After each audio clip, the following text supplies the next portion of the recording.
Baik guys, Assalamualaikum warahmatullahi wabarakatuh guys. Kembali lagi bersama saya Hardi alias Orang Lembur dan Pak Mursalin ya, yang biasa disapa panggilannya akrab dengan Om Lim ya.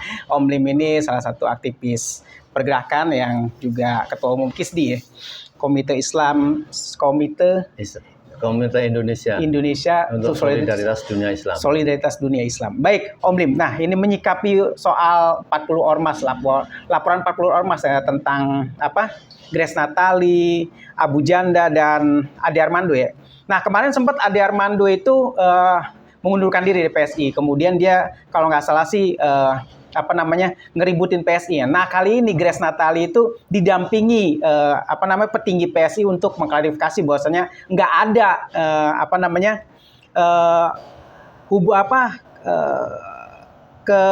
keributan lah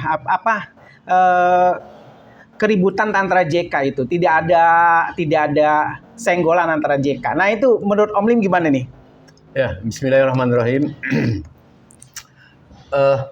Intinya yang sedang rame ini kan adalah orang mau menggeret-geret JK gitu ya. Betul. Dan sekarang ada tambahan, kemudian orang mau meributkan masalah Pak Amin Rais.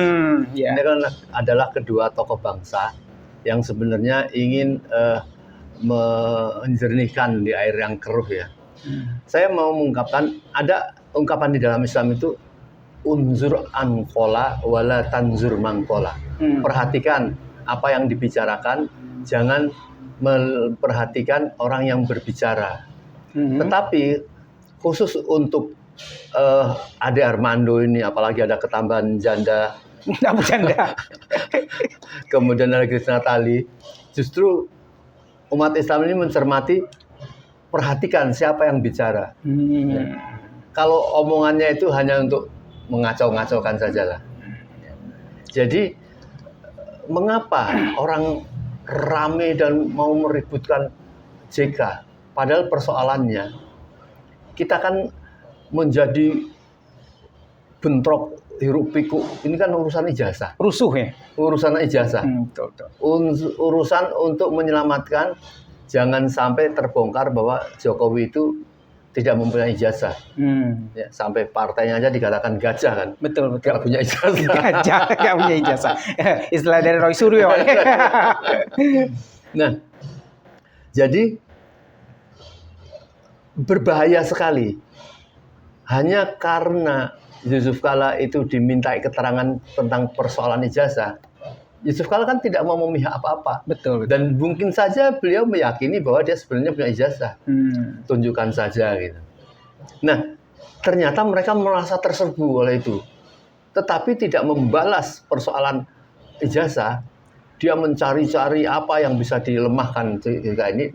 Dapatlah salah satunya ceramah pada saat sudah bulan atau 2 bulan yang lalu di UGM.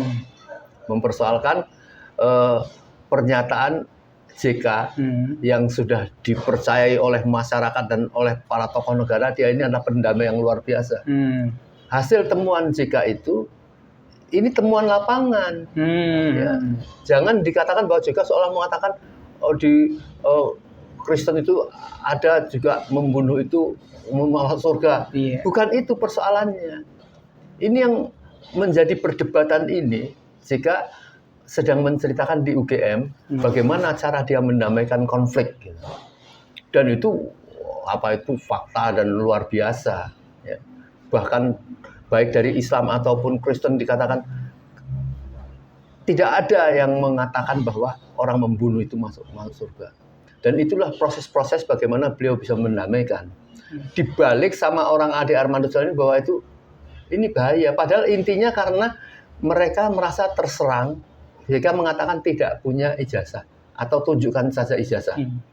Jadi yang patut kita curigai dari para termul dan para orang-orang yang ingin mengacaukan di Indonesia ini, hanya mereka ingin menyelamatkan jangan sampai ketahuan ada Jokowi itu tidak punya ijazah atau ijazah palsu. Tetap disembunyikan. Tetap disembunyikan. Ya. Maka kalau ada orang yang menyinggung itu dianggap menyerbu. Jadi dianggap JK ini akan menyerbu itu.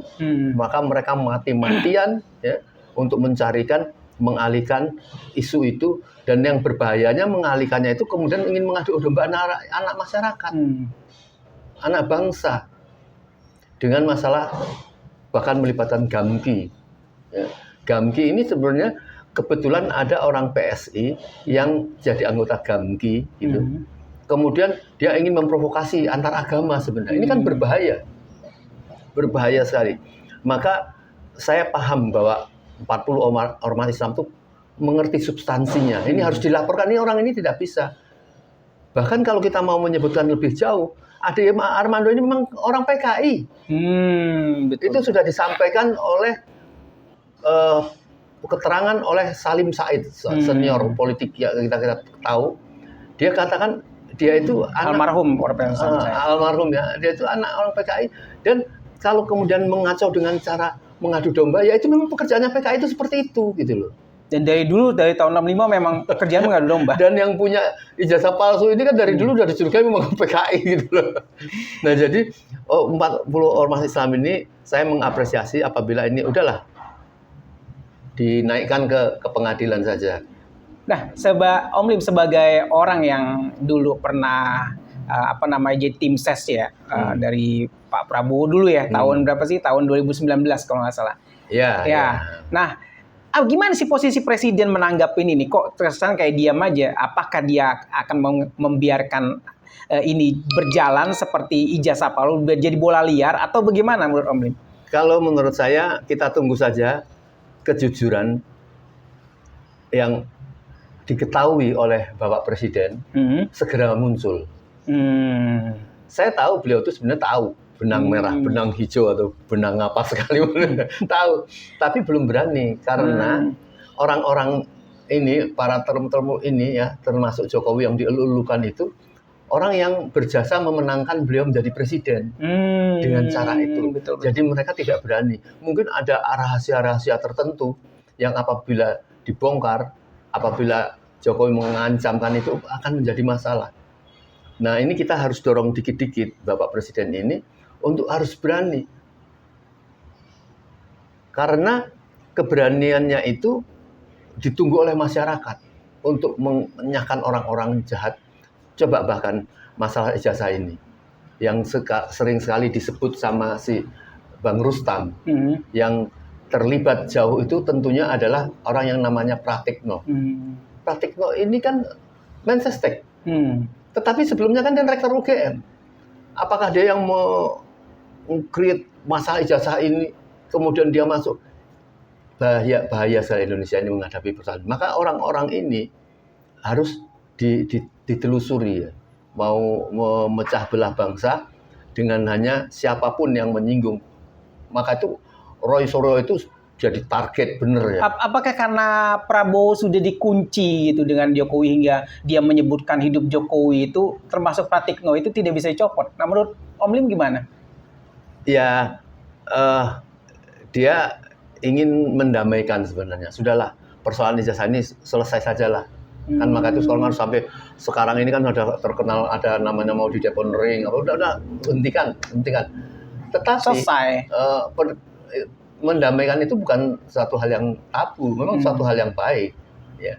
Tetapi kemudian menutupi persoalan yang ada kelompok jahat di dalamnya ini tidak akan berhenti. Maka itu harus segera dihentikan. Saya berdoa Pak Presiden itu mencari timing yang baik ya. Timing yang pas. Kalau bisa bukan dari beliau, ya. Dari masyarakat ini. Saya kira ini apa adanya Bon Jovi, Bonatua dan sebagainya ini, ini adalah proses-proses yang diharapkan ya, bisa membuktikan baik secara hukum ya, agar terbuka lah pasal itu. Dan tidak memberatkan Bapak Presiden. Seberapa yakin bahwa ini akan dituntaskan melalui presiden dengan cara deponering atau apalah atau mendamaikan kasus ini. Tapi sementara penasaran rakyat kan masih terus bertanya-tanya ini. Nah, apakah selesai sampai situ atau memang nanti memang sudah selesai atau memang ada tanda-tanda lain? Ya, ini kan namanya pertarungan ya. Pertarungan tergantung kegigihan anak bangsa yang tidak mau Indonesia ini menjadi downgrade lah, menjadi turun pemahaman orang dunia terhadap Indonesia, termasuk penegakan ijazah ini. Nah inilah kesadaran inilah yang kita lihat dari Roy Suryo ini. Dia gigih dan dia soalnya sudah bertekad, udahlah kalau memang mau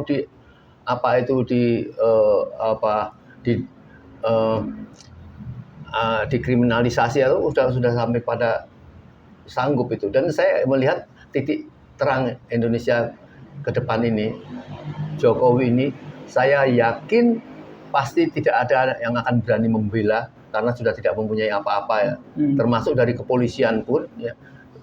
Sigit pun menurut saya juga akan ada titik penghabisannya untuk tidak bisa membalikkan fakta tentang ijazah itu. Oke. Dengan berbagai macam kondisi ini kan mungkin sedikit demi sedikit pengaruh geng Solo mulai tersingkirkan gitu ya. Tapi tetap aja ada itu dan pengaruhnya masih kuat.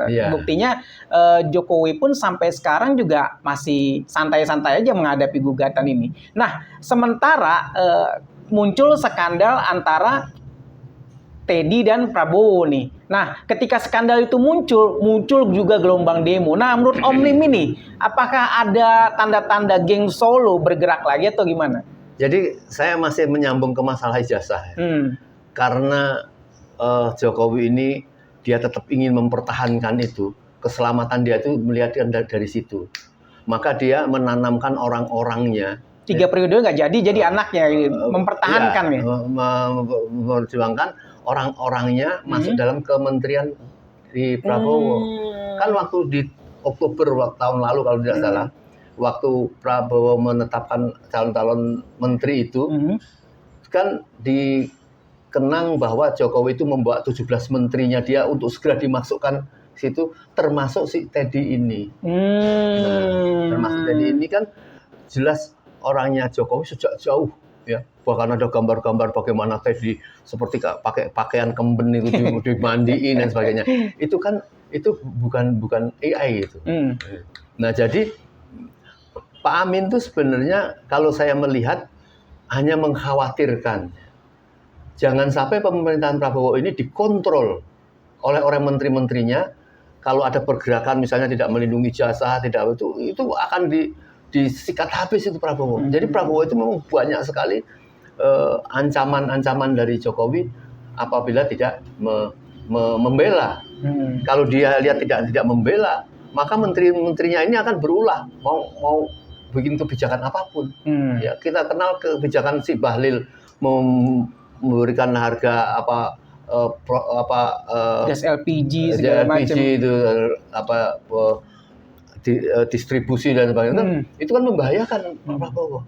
Nah, apalagi si Teddy ini yang dari menit ke menit, hari ke hari, bulan ke bulan terus ini kan mengontrol, itu kan masih dugaan. Tetapi yang menjadi bola liar ya. Yang menjadi opini publik umum, anak-anak, remaja, dewasa tentang tentang tuduhan kepada penyimpangan Pak Teddy terhadap penyimpangan terhadap itu. Nah, menurut saya ini justru kesempatan baik ya, Hidayah bila datang kepada Pak Teddy ini untuk meluruskan bahwa apa yang disampaikan Pak Amin tidak benar, dan pasti akan senang. Jadi jangan dilihat bahwa Pak Amin itu menuduh ini masalah penyimpangan. Ya memang kalau benar ada penyimpangan. Karena orang Islam itu sangat mengkhawatirkan. Ya. Ada dalam sejarah Islam ya, di Al-Quran banyak misalnya kaum Nabi Lut yang ada penyakit namanya liwat. Dan kemarahan Allah itu sangat luar biasa. Dan orang Indonesia melihat ada historis tahun 950-an di dalam suatu desa di daerah Dieng itu. Itu kan terjadi seperti itu. Karena setelah panen mereka berpesta pora, ya, para sinden, para apa itu begitu. Dan kemudian lebih lanjut masalah hubungan seperti itu. Apa yang diperingatkan oleh Allah? Desa yang sedang berpesta pora itu ditutup, ternyata itu ada potongan gunung, dipotong tuh, tutup bener-bener mati semua.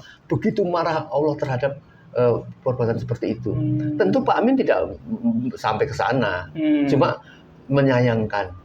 Tapi sampai saat ini kan karena dari awal mulanya Pak Amin Rais mengeluarkan video itu kan sudah di take down oleh Kominfo ya, terutama Media Hafid ya.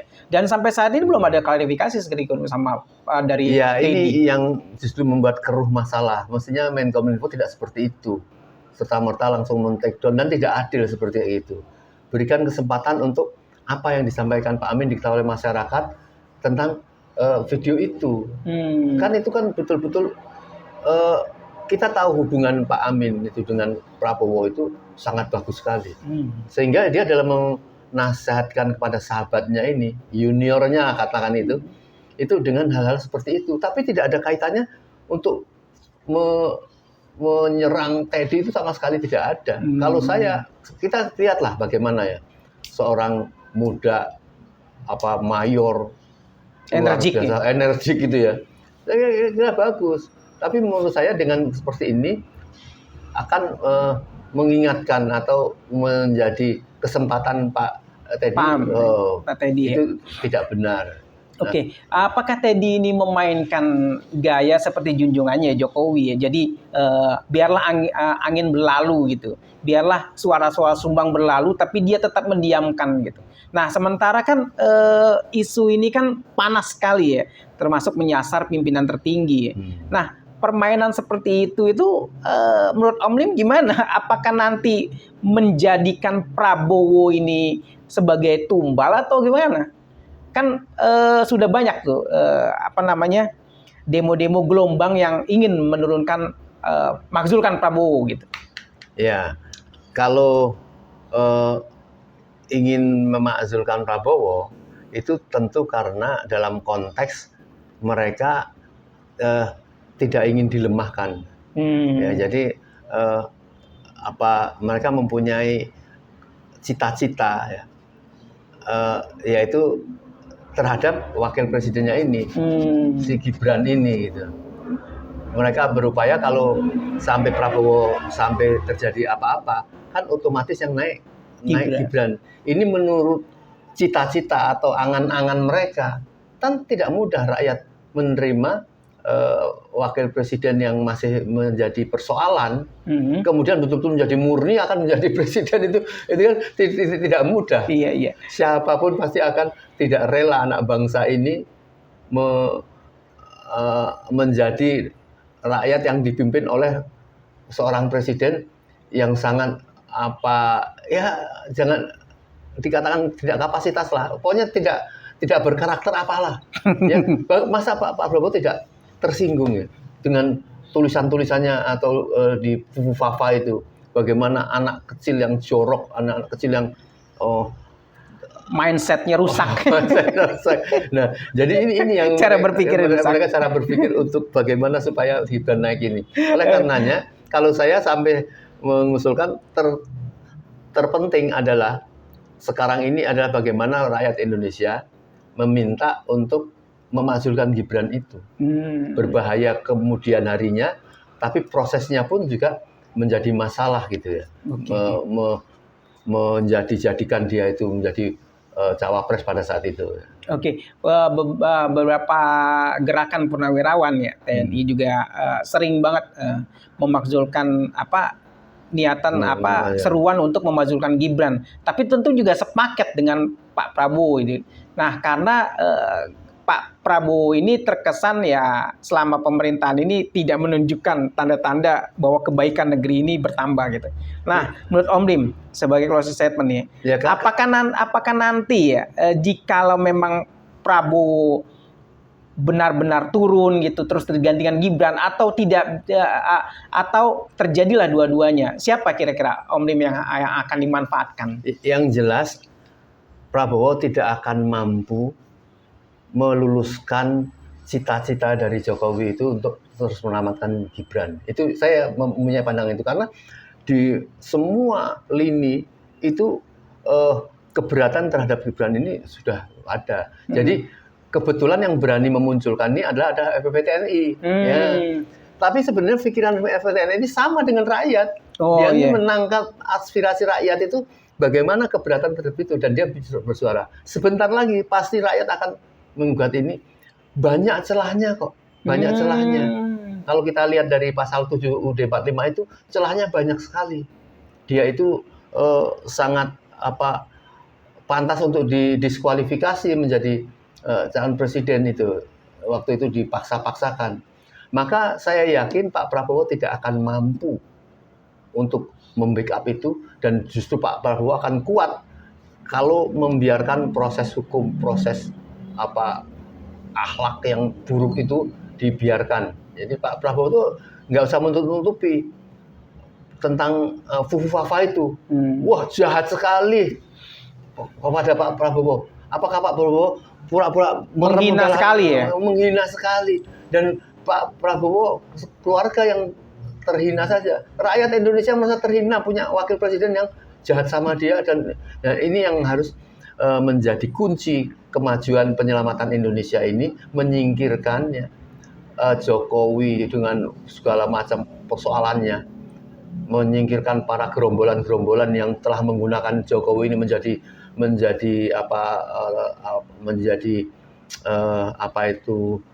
boneka. Ya. Kan yang bermain ini kan tidak mungkin Jokowi itu seorang yang mempunyai kemampuan terbatas bisa membuat kejahatan yang luar biasa. Itu orang membuat kejahatan itu juga perlu pintar dan perlu ilmu, Pak. Betul. Emang dikira kalau orang jahat itu terus, ya kalau orang jahat, orang tidak pintar, kerusakannya kemampuannya segini ya bukan segini. Tapi kalau bisa merusak semua alam, semua cita-cita orang Indonesia di dalam Pancasila itu tidak mungkin. Oke. Tapi apakah yang saya tekankan, apakah ketika dua-duanya jatuh atau dimakzulkan, sudahkah ada persiapan bagaimana negara ini akan diatur? FPPTNI tentunya. Ya, saya tidak melihat dari awal FPPTNI itu menyinggung Bapak Presiden sebagai yang orang mau dimakzulkan. Ini kan perkembangan terakhir, karena makin menjadi-jadi. Pak Prabowo ini di dalam pelanggaran masalah konstitusi, ya. Yang paling orang itu menjadi kecewa sekali terhadap BOP, ya.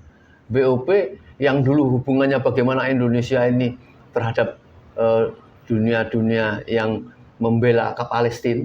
Tahu-tahu Pak Prabowo mengeluarkan bahwa harus selamatkan Israel dan sebagainya. Ini kan satu hal yang aneh.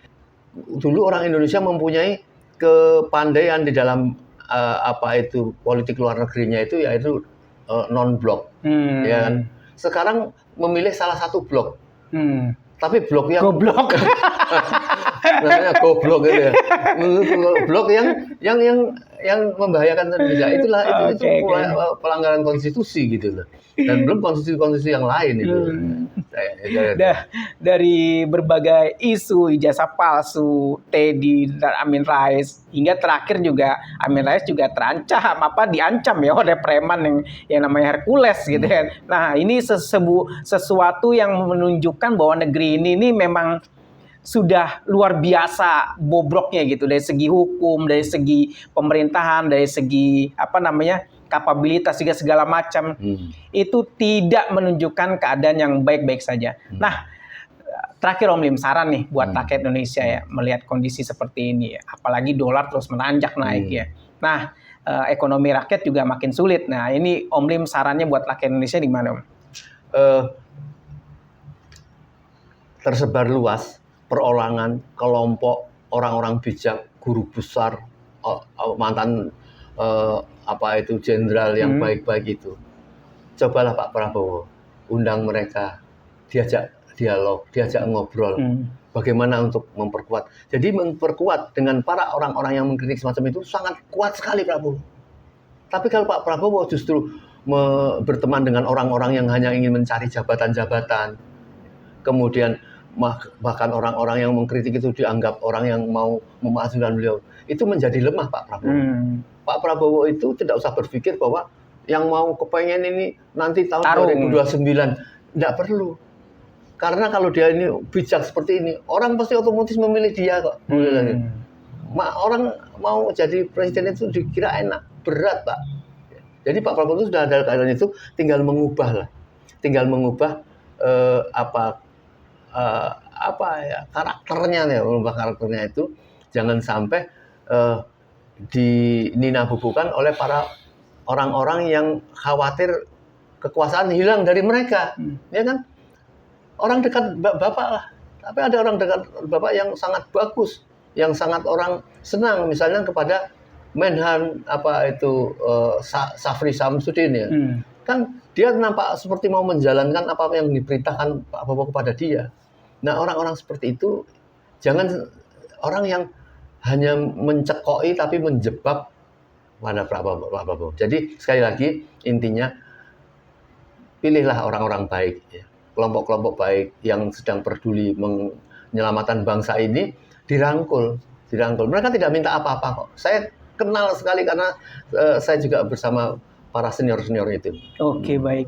Baik guys, problematika bangsa ini memang tidak luput dari kondisi rakyatnya yang memang dulunya nggak pernah peduli terhadap politik, terhadap hukum, terhadap segala apapun yang terjadi di negeri ini. Bahkan sumber daya alam pun mereka tidak tahu apa penyebabnya. Memang karena berbagai pendidikan yang didapat oleh rakyat Indonesia memang sangat-sangat minim sekali. Nah, konten berikut adalah memang merupakan pencerahan bagi rakyat Indonesia dan juga kritik dan serta saran untuk para pemangku jabatan ya. Semoga bisa didengar dan semoga menjadi acuan untuk menjadi lebih baik lagi. Kita bersama-sama lah untuk membangun negara ini agar mendapatkan kemuliaan di sisi Allah Subhanahu wa taala. Sekian dari kami berdua dari Ujung Negeri Anta Barata bersama saya Hardi dan Pak Mursalin. Sekian, wassalamualaikum warahmatullahi wabarakatuh. Waalaikumsalam warahmatullahi wabarakatuh.